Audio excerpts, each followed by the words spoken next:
Hello everyone, hello guys, hello बच्चों, hello अभ्यर्थियों।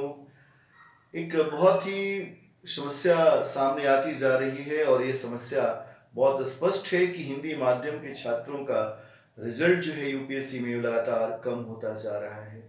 और कुछ ऐसा लग रहा है जैसे धीरे धीरे हिंदी माध्यम जो है वो कंपटीशन से बाहर होता जा रहा है। जबकि ये बात बहुत सामान्य है। आप सब लोग जानते हैं कि हिंदी माध्यम से संबंधित कोचिंग इंस्टीट्यूट भरे पड़े हैं, चाहे वो दिल्ली में हो, चाहे वह रीजनल सेंटर्स पे हो, और हजारों की संख्या में टीचर्स भी हिंदी माध्यम में पढ़ा रहे हैं।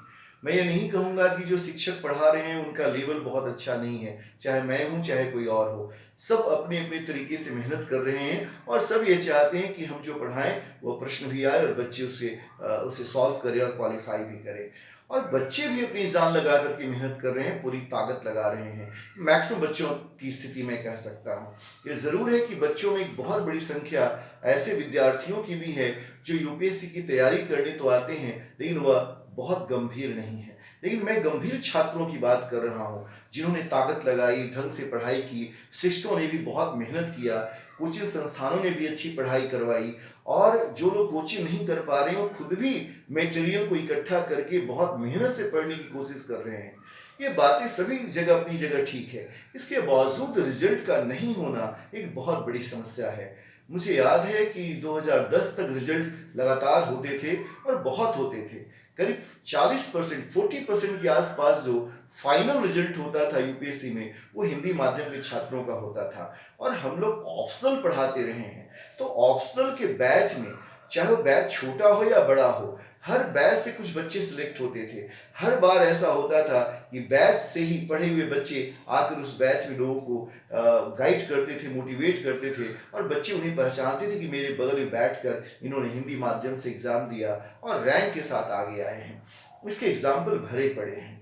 लेकिन इस 2010 के बाद धीरे धीरे रिजल्ट्स में कमी आने लगी।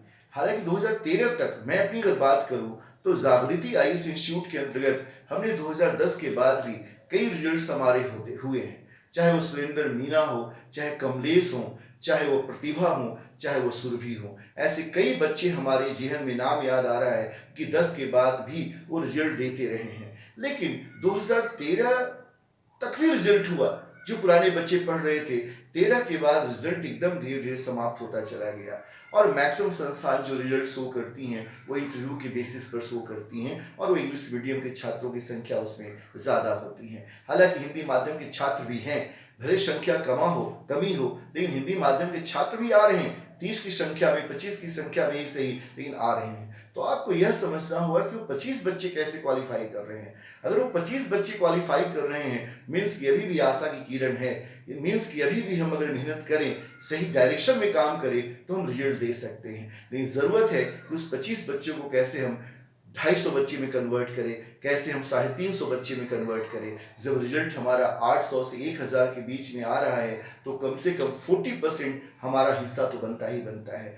40% न सही 25% का लक्ष्य तो हम प्राप्त कर सकते हैं। तो कम से कम 250 बच्चे तो हिंदी माध्यम से आने चाहिए, जबकि 250 से अधिक कोचिंग और हजारों शिक्षक हिंदी माध्यम के बच्चों को पढ़ा रहे हैं। यहाँ तक कि जब भी मैं देखता हूँ मेंस का एग्जाम होता है, तो मैक्सिमम टीचर्स, मैक्सिमम कोचिंग वाले, मैक्सिमम टीम, मैं भी उसमें शामिल हूँ, मैं अलग नहीं हूँ। मैक्सिमम लोग यही कहते हैं कि देखो मैंने जो पढ़ाया वो आ गया, हमारा क्वेश्चन लड़ गया, हमारा क्वेश्चन डायरेक्ट आ गया। और बच्चे भी बहुत खुश होते हैं कि हाँ सर, आपने जो पढ़ाया था सब आ गया। अगर पढ़ाया हुआ डायरेक्ट आ रहा है, पढ़ाया हुआ सीधा सीधा प्रश्न आ रहा है, तो आखिर फिर दोषी कौन है? क्या बच्चे दोषी हैं, या शिक्षक? जो क्वेश्चन तो लग रहा है कि उनका क्वेश्चन आ रहा है, या तो फिर क्वेश्चन का आंसर राइटिंग का जो तरीका है, क्वेश्चन के आंसर में क्या डालना चाहिए, किस तरह से आंसर करवाना चाहिए, या तो शिक्षण के स्तर पे कमी आ रही है, या तो बच्चे समझ नहीं पा रहे हैं कि हमें लिखना कैसे है। प्रश्न तो सिलेबस से ही आएगा ना बच्चों, तो प्रश्न तो पाठ्यक्रम से ही आएगा। कभी भी यूपीएससी पाठ्यक्रम से बाहर के प्रश्न नहीं पूछता।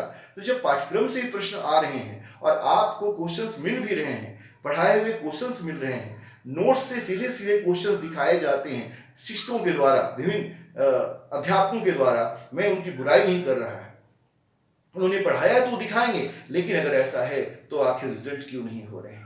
आखिर बच्चे मेंस लिखते हैं, जो भी लिखते हैं, प्रीलिम्स में जो भी क्वालिफाई करते हैं, जो बच्चे मेंस लिख रहे हैं, तो आखिर उनके मार्क्स क्यों नहीं अच्छे आ रहे हैं? तो सवाल तो है और इस सवाल का जवाब हमें ढूंढना होगा और इसके लिए मैं आपको इनवाइट कर रहा हूं 13 अगस्त को शाम 6 बजे लाइव फेसबुक पर, ताकि हम आपसे एक विस्तृत चर्चा करें और आप भी चर्चा कीजिए। मैं अपनी कमियों पर भी बात करूंगा। मैं 20 वर्षों से यूपीएससी के छात्रों को, अभ्यर्थियों को, छात्राओं को पढ़ा रहा हूं।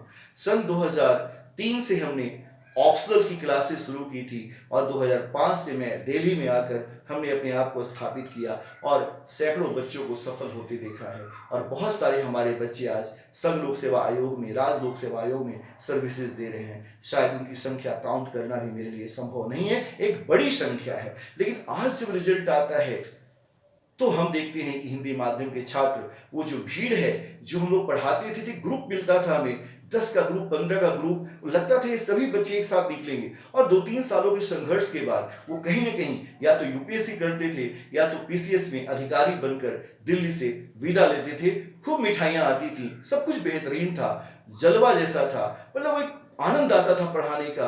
बच्चों को भी आनंद आता था कि हमारे बीच से छात्र निकले हैं। तो पार्टियां होती थी, ये पार्टियां शब्द नहीं होती थी, बहुत रियल होती थी।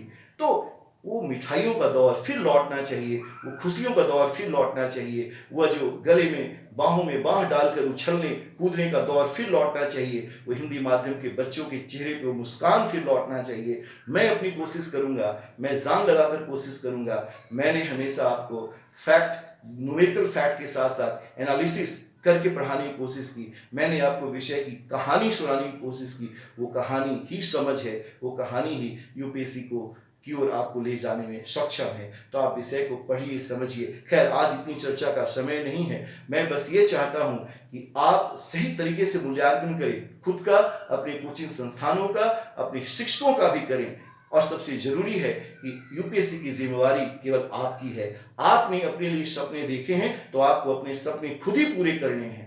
आपका सपना आपका है, किसी और का नहीं है। तो आपको अपने सपने को पूरा करने के लिए भी रिस्क भी आप ही को लेना है, लड़ाई भी आपको लड़नी है और आपको जितनी बाधाएं हैं उसको पार भी खुद ही करना है। आप बहाना बनाकर नहीं चल सकते। हो सकता है यूपीएससी ने हिंदी माध्यम के साथ बायस्ड व्यवहार किया हो सकता है कि जो ट्रांसलेशन है वो बहुत बेहतर नहीं होता, हो सकता है कि आपका मटेरियल बहुत अच्छा नहीं हो। लेकिन क्या हम इन सभी बहानों को, इन सभी कारणों को अपने जीवन में असफलता का कारण बना दें? ऐसा नहीं होना चाहिए। कारण कुछ भी हो, मैं इस पर बात अभी नहीं कर रहा, कारण कुछ भी हो, हमें हर हाल में लड़ना होगा। हमें हर हाल में यूपीएससी से दी गई चुनौतियों का सामना करना पड़ेगा, अपने मटेरियल के साथ, अपने कॉन्सेप्ट के साथ, अपने राइटिंग स्किल के साथ। और एक बात बस लास्ट आज बोलना चाहूंगा, अपनी भाषा पे पकड़ मजबूत रखिए। अपने विषय के लिए जो आपकी भाषा है बहुत सहज हो, स्मूथ हो और आप अपनी बातों को कहानी की तरह बोल सके, कहानी की तरह सुना सके, कहानी की तरह समझ सके। जिस दिन आप अपने विषय को कहानी की तरह बोलना, कहानी की तरह समझना, कहानी की तरह लिखना शुरू कर देंगे, आपका यूपीएससी जरूर होगा। तो मिलते हैं 13 तारीख को, जरूर से जरूर। अगर कोई बाधा नहीं हुई तब भले हो सकता है, लेकिन 13 अगस्त को शाम को 6 बजे फेसबुक लाइव पर मैं मिलता हूं। पहली बार कोशिश करूंगा फेसबुक पर लाइव आने की और इसके पहले मैंने कभी इस तरह की कोशिश नहीं की। तो आप अधिक से अधिक संख्या में जुड़िए और हमसे आपकी बातचीत होगी और देखते हैं कि हमारे अनुभव और आपकी सोच और क्या गैप है यूपीएससी करने ना करने के बीच में, जो चुनौतियां हैं, उन चुनौतियों को हम कैसे पार करेंगे। तो मिलते हैं। बहुत बहुत धन्यवाद, बहुत बहुत शुभकामना, शुक्रिया।